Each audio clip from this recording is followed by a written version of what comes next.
This is Chai Across Generations. I'm Nikhil. And I'm Shankar. This is episode 10 Communication. Great Communicators Listen.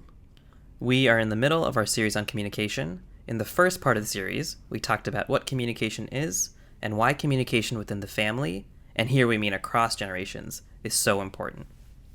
In this episode, we're going to continue that conversation, but we also have a special request of you for an upcoming episode. So please stick around to the end and listen for more details on our request. That's right. And in reflecting on the discussion you're about to hear, Shankar and I both realized that there are a lot of potent ideas and examples that come up in this conversation. It's going to feel like a really strong chai with a lot of zing. You can add milk and sugar to sweeten the taste. You know, Nikhil, the first thought that came to my mind was it felt like 6 espresso shots in a row. That doesn't surprise me at all, Shankar. Whether you're a chai or a coffee person, buckle up for this one. Here we go. I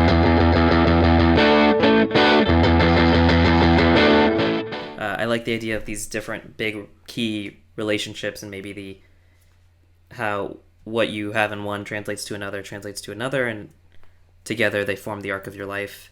I was going to add on the point of why the parental relationship feels so important, or maybe can be more emotional than this idea. Because I was thinking about this earlier. If I hear something from my parents, or I hear something from someone who's not my parents, I will react to it differently, right? Yeah. It hits me differently, and I was thinking about why, and I think there's a piece of it which is about the inner child within us. Right. And sometimes, I have a lot of memories and moments that I can think back to as a kid, both good and bad, right? Strong moments and weak moments where I felt maybe at my most vulnerable. My parents were around for most of those. And so they've seen me in all of those. And sometimes even today, when I hear something from my parents, I can access the triumphant kid that I remember, that inner child, or the really sad kid. In a way that it doesn't happen in the same way if I'm talking to someone else who I don't have that connection with. Right. So it triggers those deeper emotional inner child states that we have, and I feel like those are imprinted in us in some ways, and they come out in those interactions. That's fantastic, and I completely agree with you.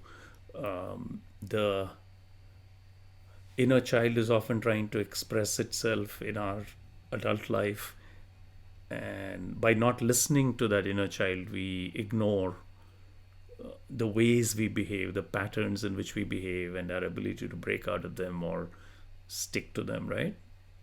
Right. Yeah, that's a very beautiful insight. And riffing off of that, I also wanted to give you this example, which is that our idea of communication itself, the modes in which we communicate, how do we communicate, is imprinted so deeply into our child's brain, to child's mind, by seeing how the parents interact. That's our first example of adult communication.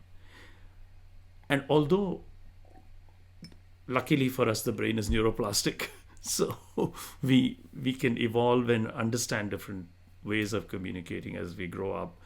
I think there's that primary importance. So both first the inner child, like you said, the triumphant child, the hurt child, and also the child seeing two adults, the first example of adult communication is imprinted so deeply, I feel. And then we do manage to overwrite it, but it still forms that first sense of what is adult communication all about. Right. Yeah, that's a really good point. I was reading some articles and pieces around relationships and how they impact children. Mm-hmm. And there's a lot around what you said, which is if you want to raise children well, one of the biggest things you can do is focus on that strong union, including communication, including the way you interact with one another, right, because you are role modeling that for this child. And they will take a lot of that into, as you put it, their big milestone relationships later in their lives. So it's a good point. We give our kids something to emulate, whether we mean to or not. Right. And I think that's it's a big responsibility. If we can honor it, we can make a lot of change in, the generations to come. Right, and it took me a very long time to figure that out.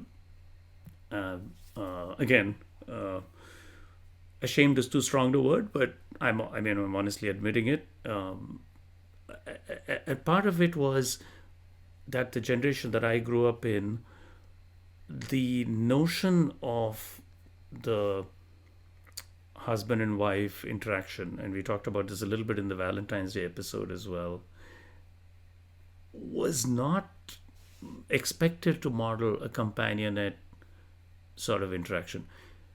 Hmm. I think if it happened, it was by accident because those two people happened to have those skills in them somehow. But the traditional model that a lot of, I think, my friends and I were raised up with was a very formal model of two parents. Uh, Sometimes mutual respect was held up as an ideal, but it was a very formal respect, not necessarily a a communicative, deep respect, if you know what I mean. It was within formal roles, and I think many times that ideal was not reached at all. And people have witnessed a lot of conflicts in at home. And one thing I feel is, particularly in India, there's a lot of pride in the fact that the divorce rate used to be low and how it is high here. But one thing I have become aware of is that uh, just because two people are married doesn't mean that the interaction is healthy or model in any way. And so there may be a lot of cases where there's not a divorce, but when you look into that childhood environment, there's so much conflict between the parents that it's imprinting a very poor model of adult communication onto the child. And I would say, I count myself blessed. I'm divorced, as you know. I count myself hugely blessed that we actually separated at an age before that became a model for my daughter. So I was able to raise my daughter in a peaceful atmosphere, model better interactions and behavior than would have been possible if we had continued, because in some cases it just doesn't work out. And Yeah. I honestly think it's been a much healthier upbringing for her. And I'll also be the first one to admit that I didn't think that way at the time of the divorce. Hmm. And so I'm willing to admit my own limitation that I felt it was still better to soldier on, um, and do the best we could. But in retrospect, it's all worked out fantastically. And, you know, that's something I wanted to share. Yeah. Yeah. Thank you so much for sharing that. There's so much kind of beauty there. And I'm just thinking about how you were able to show up for your daughter, right? And how you were able to create that space for your daughter. And you can now, even if you weren't thinking about it in that moment, you now see that. It reminds me of what I was going to bring into the discussion. This research from the Gottman Institute, which is a lab up in Seattle, Right. by the Gottmans, which has been around for 25, 30 some odd years. And they are the longest standing kind of research around relationships. They have done so much research on it that they can spend something like 10 minutes with the couple and predict something like 90% accuracy whether they're going to stay together or not. It's kind of scary to think about in some ways, but they came up with these four, what they call four horsemen of the apocalypse, which are four things that will corrode a relationship. And the first is criticism, which is, just kind of critiquing things that your partner has said or done. It's not to say that you can never do that, but if it kind of goes at their character in some ways versus just the action itself. Right. There's contempt, which is just a greater version of criticism. It's kind of doing that even more and feeling a bit of almost like something like disgust for the other person. The third one is defensiveness. Right. So to feel like you are always explaining yourself or having to explain your way out of something the other partner has said to you. Last one is stonewalling, and just kind of shutting off when conflicts come up or other things come up. So these 4 things, they say, you want to eradicate these 4 things in your romantic relationship in order to have it succeed. Right. The other piece that they give and they say around communication is, they analyze they call them masters versus disaster relationships. What did the masters do well that stayed together and versus the folks who didn't? What they found is, you want to have at least 5 positive interactions for every negative interaction with your partner, which goes exactly to communication. And the ones who were really good, who had their kind of strongest relationship satisfaction, their ratio was 20 positive interactions to 1 negative interaction. And you can think about these as minor moments, just you, and even in our conversation, you and me turning toward one another, saying, let's say, thank you to one another, laughing at one another instead of putting each other down. Right. So we're creating that even in this conversation. Yeah. And while all of that research is in the relationship space, I think so much of it, in terms of what you just shared, spills over to what we model for our kids. You can honestly apply it to any relationship, right? Yeah. In any relationship, if you have those 4 things, it can start to get really tough to communicate and to have a good relationship. Right. But especially what we model to our kids, I think, sticks with me. And it almost makes me think, as we think about communicating and communicating healthfully with the next generation, eradicating those 4 things: criticism, contempt, defensiveness, stonewalling, and instilling these at least 5 to 1 ratio, hopefully even 20 to 1 ratio of positive to negative interactions, is a way where we can pass on more healthy communication standards and norms, right, to the next generation. Beautiful. It triggered a lot of good thoughts for me. So I completely agree with you that that's not specific to the marital relationship or romantic relationship. But in fact, if we start at the parental level with our parents and then transfer that to our generation, then I think it forms a very good model for the next one, right? And I think it can be learned. I mean, with every intergenerational communication, we can learn for the next one in some sense, and I think that learning does happen. Right. The other point that it helped me connect to was again that rather than saying I have a bad marriage, is to say that our interaction at this point is not going so well, right? Which again gives the idea that it can be maybe turned around or improved using the principles that you talked about. And it comes back to the thing we've learned in our coaching also, is this learner mindset versus judger mindset is something that struck me. I think when we approach the interaction afresh with more like a learner mindset, what is this person trying to tell me? And in which way is the communication not coming through in the right channel, as opposed to, immediately reacting emotionally and judging that, which I do all too often. I am happy to admit that some of this is a little intellectually understood, but not internalized in my own behaviors yet. Right? But it's a start. I think it's a good start. Right? Yeah, absolutely. And finally, the last piece that you brought, which I really want to talk about, hopefully in our next transition as we move forward in this topic, is how to avoid shutting down or feeling shut down, because that was the stonewalling you talked about. And I think that's a topic that is also pertinent when we talk about parents and children. Right. So, did you want to share a little bit on that, and then I'll go afterwards? Yeah, absolutely. I was just going to add, great communicators listen a lot, right? I think some people just have an ability to tell stories in a way that is so compelling, and that is one form of communicating, but I think the best communicators in a two-way conversation listen, and maybe even listen more than they speak. So this also comes from the coaching world, but it's the idea that there's several levels of listening, and I think that I want to get better at certain levels of listening, and I think if we all took steps forward in this area, we would have better intergenerational communication.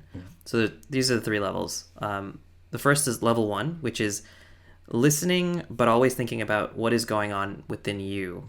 So if you and I are talking, and every time you share something, I say, oh, this happened to me, or whatever else. That is level one listening. That's appropriate at times. That's great at times, especially in casual conversations. That's level one. Level two listening is when you're telling me something, I am listening. I'm mirroring back to you, or I'm curious about what's going on with you. I'm asking you some questions. I'm, maybe asking some follow up probing questions that take the conversation in a different direction. So it's more advanced than level one. Level three listening is you're listening at a global level, which means not only am I listening to what you're saying, I'm listening to what you aren't saying, and I might even ask you why you might not have mentioned something, right? Or I'm also aware that the way that I listen to you might change the way that you open up. And it creates that co-creative relationship. So that's a little maybe deep for our listeners, and I don't think, most people need to get to all three levels. Right. I think level three is more of an advanced coach technique that I think you and I are trying to work on. But I do think making that shift from level one to level two, or being able to make that shift from one to two, is critical for intergenerational communication.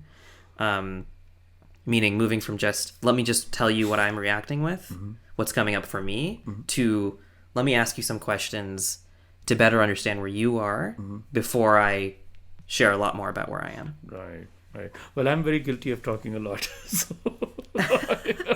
But you do ask questions. You do ask questions, and you take the conversation forward, right? I've seen you do that in spades.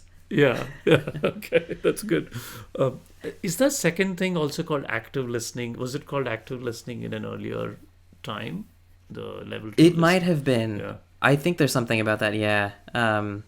I just find it difficult to parse out what is passive versus active listening. But I found the delineation between listening, only focusing on what's going on with me, versus level two listening, let me focus on what's going on with you and really think about what are you feeling, what are you thinking about, and maybe ask you questions about that, to be kind of a helpful distinction. I agree. It's more concrete and Right. really helps you shift your perspective when you're listening. Right. Right. And again, you want to use different levels of listening at different times. It's not to say level two or three is always better than one, but I think a lot of times in intergenerational communication, when we have different vocabulary, different points of reference, it's already kind of tough to communicate. We might have an emotional bond with our parents that, amplifies the interaction. Both sides being able to go to level two and to think about, okay, what is going on with this other person? Let me ask them some questions. Right. I think can absolutely open up a conversation.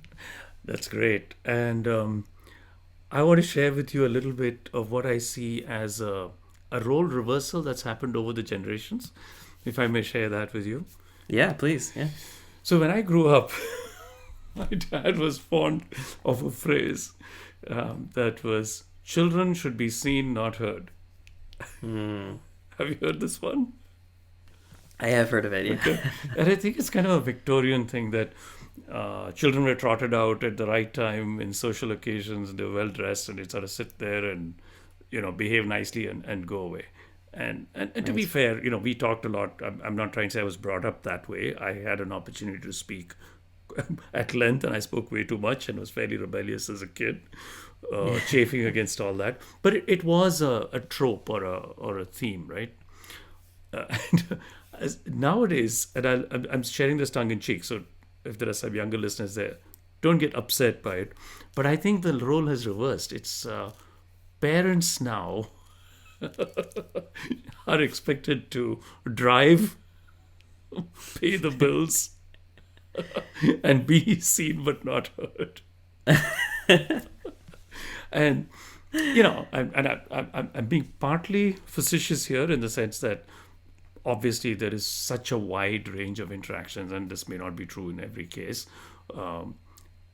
And by no means should anyone take this and say, "Oh my, this is so ridiculous. My interaction is not like that." But there is some trend, I feel, if you really go across generations and particularly people in my generation, I think having seen both that and then now interacting with their children will see this change.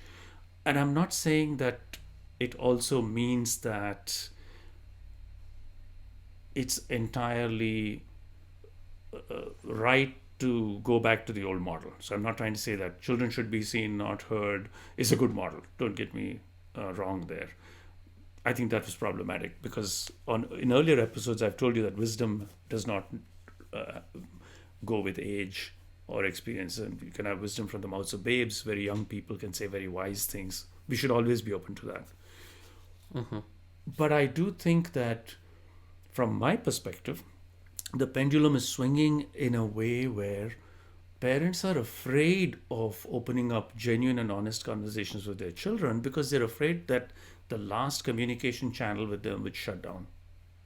Hmm. And I know that may be foreign from your perspective to see that, but part of our whole purpose of doing this is for us to see each other's viewpoints. And I can empathize a lot with a younger person who doesn't feel heard at home, doesn't feel seen at home, may feel shut down, um, may feel not understood. But I'll definitely say that I've seen occasions which were very novel to me, not involving my child, but at social interactions, where children stand up almost in unison and voice a certain viewpoint, which seems to have come from schooling, something they picked up in Hmm. school, and it may be a social justice issue or something that they're very, very emotionally tied to, or they feel very strongly about, right? And in those conversations, the parents were dead quiet because, not because they didn't have opinions, but there was not a space in which they could express them without being labeled as something that would cause them to be cancelled on social media tomorrow. And I think Hmm. that's problematic because jumping to label someone without first listening to their entire argument is very dangerous, in my opinion. Right? And the other thing is, Mm-hmm. when we are young, we see things a particular way. I'll give you a small example. When I was a kid, we used to have these lending libraries at the corner of the street, and I used to go and borrow books. I was a voracious reader, right? And there was Mm-hmm. this guy called Leon Uris. I don't have you read this guy Leon Uris? He's a No, I haven't. okay, Yeah, probably tell me about him. way before your time. But he wrote books that were about the Jewish people mainly. He had one called Exodus, and it's about the formation of Israel and the Jewish state, and generally, they were fictional sort of thrillers, but largely Mm. based around experiences of Jewish people. And so when I read that, I didn't know very much about world politics, but my view was strongly um, aligned with the protagonists, who were all Jewish people. Okay, and I'm not trying to say that there were not a lot of factual pieces in his. I mean, of course, there was a Holocaust and all that stuff. There's a lot that has Mm-hmm. factual basis, but my sympathies, my emotions were immediately aligned with them. Okay, so and just think about this: many years ago, and I'm a teenager and I grew up, and then I came to the U.S. and I went to Cornell and I attended a lecture. These called messenger lectures, and Hanan Ashrawi, of the who is Palestinian, came and spoke. Okay, and she Mm. talked about state-sponsored terrorism in Israel. Okay, and that was the first time that it opened my eyes.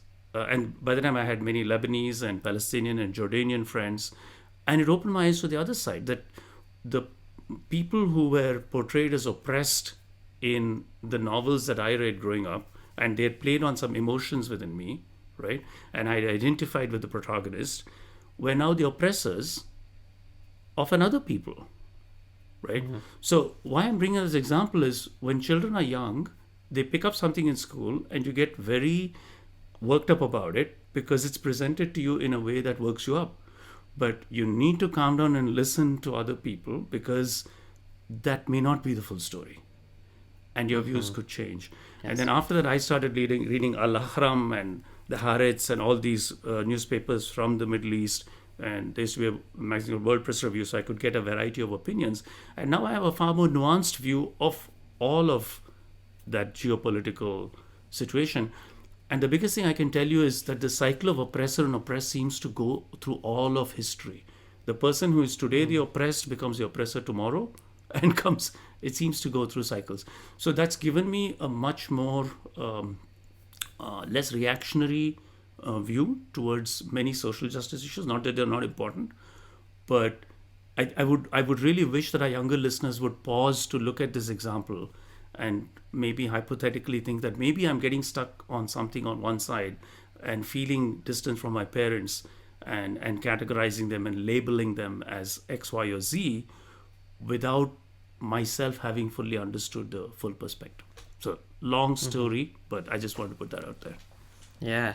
Yeah. Thank you for sharing that perspective.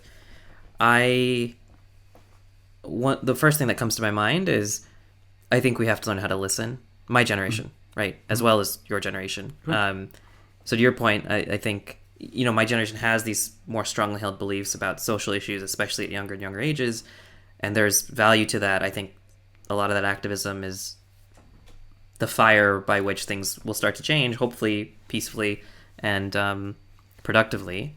But in that creates a space where if you were to give a contrarian opinion, Right. it almost feels like there's nowhere to go in that conversation, right? It's either we stop talking or the relationship ends or fractures. I empathize with that, and I imagine for parents who grew up in a different situation, they might feel a little bit squeezed there. Right. So I do think part of it is incumbent on my generation and the younger generations to learn to listen. If on the surface your parents say something that is not supportive, let's say, of a social cause that you're into, Right. which can trigger emotions, but maybe just to be able to stop and say, tell me more about that. You don't have to agree with them. Like, you can give people the dignity of questions, Yeah. even if you feel like they're wrong. Right. Right.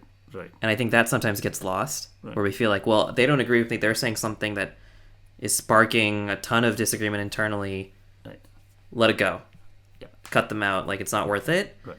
But I think we need to build that resilience to say, well, let me get curious. Let me check in. Like, what was behind that for you, right? Or Right. tell me why you might feel that way. Yeah. Or ask them a question. Well, what do you make of this case here? Right? Right. That might be in opposition to what they said. Kind of push the conversation along. I think that's a skill we all need to cultivate, and my generation needs to cultivate as well as we grow up.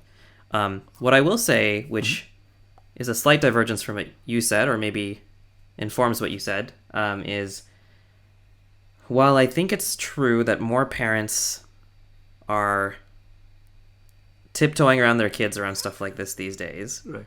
I do want to mention, like, sometimes I think I hear people make the argument you make, but in this, and I don't think you're making this specific argument, but the argument is, can't say anything around kids these days.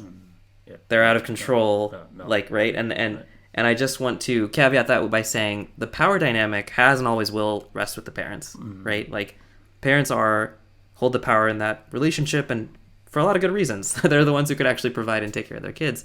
Right. So I have seen cases with people I know and people just in the community where a word from a parent, a sentence from a parent, Right. can dictate what a kid does for years, Yeah. even decades, right? Like, a fear of a single thing, the inability to be able to bring it up in communication or whatever else, can affect that person's life for a long time. So I think that's something we have to be mindful of too, in the sense of the pendulum may be swinging toward Right. children having more power. And I think you're right in that. I just don't think it's shifted too far. Like, I guess from my vantage point, I see parents having the ability to say a word or a phrase or some cutting remark that impacts how the kid shows up for a long time, more so than the other way. Again, I'm not a parent yet, so maybe I just haven't come to this stage in life. But you're opening me up to the idea that maybe there are more cases the other way as well. You surfaced some really good points. I wanted to thank you for that and echo them a little bit. So the first point I really loved was that energy is important. That the conviction with which children speak and their idealism is beautiful, because you're absolutely right.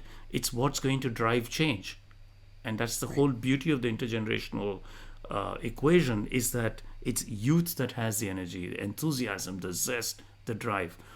And I think it would be so much more powerful if it could be coupled with the pause to listen to also the experience and the wisdom of the older generation, because then now you'll be able to be so much more effective in your drive and zeal to achieve Right. your goals.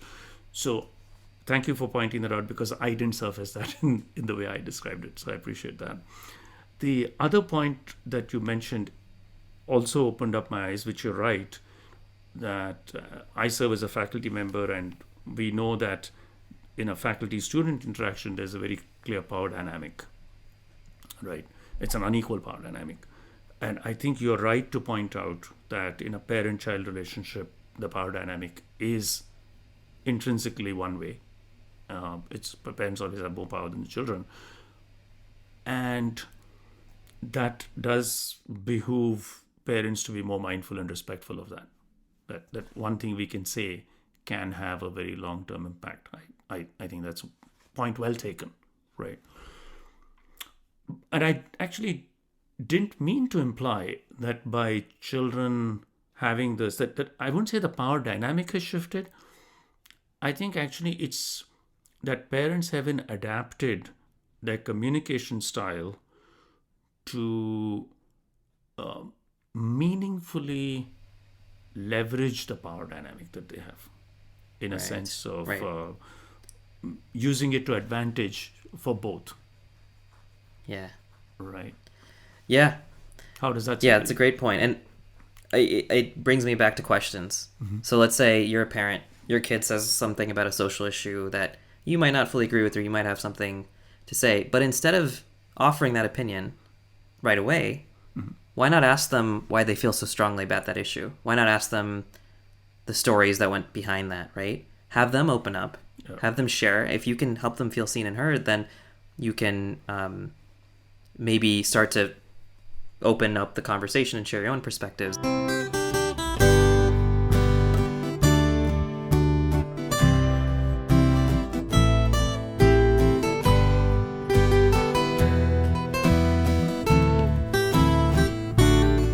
So that wraps up the second part of our discussion on communication. We sure covered a lot in this one. Shankar, what's your biggest takeaway from this episode?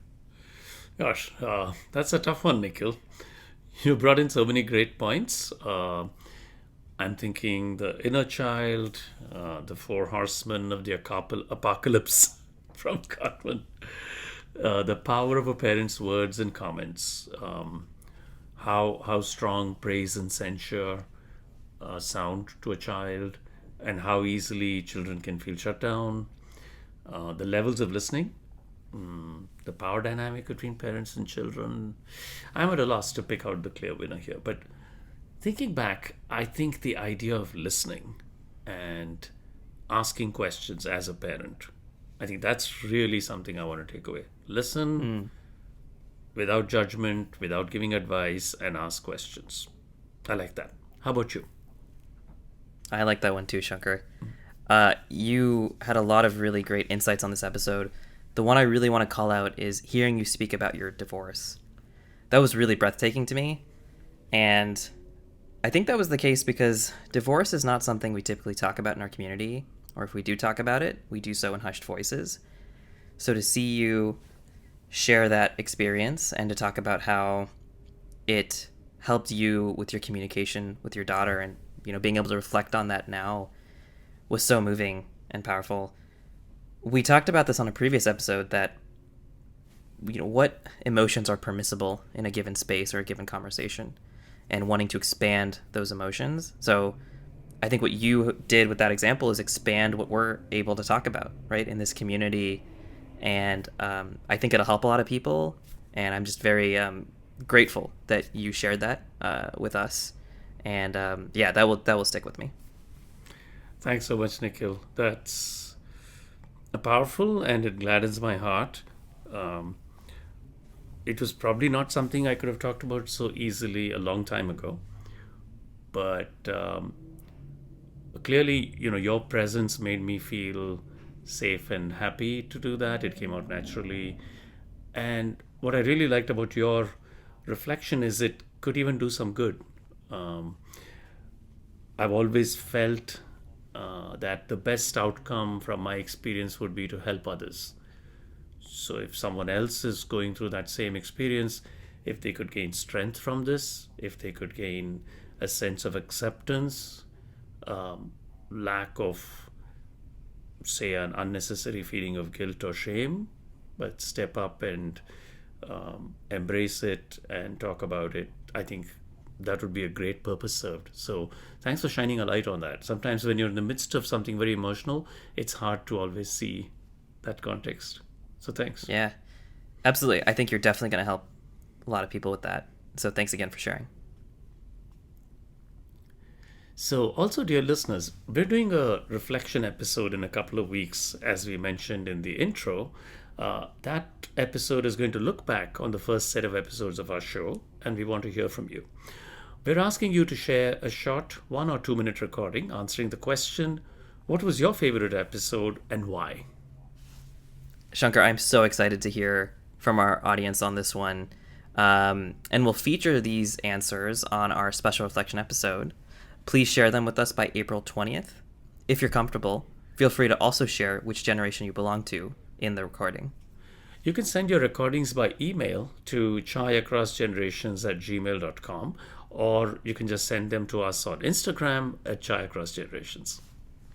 As always, subscribe to our podcast and please leave us a review on Spotify or wherever you get your podcasts. See you all next time.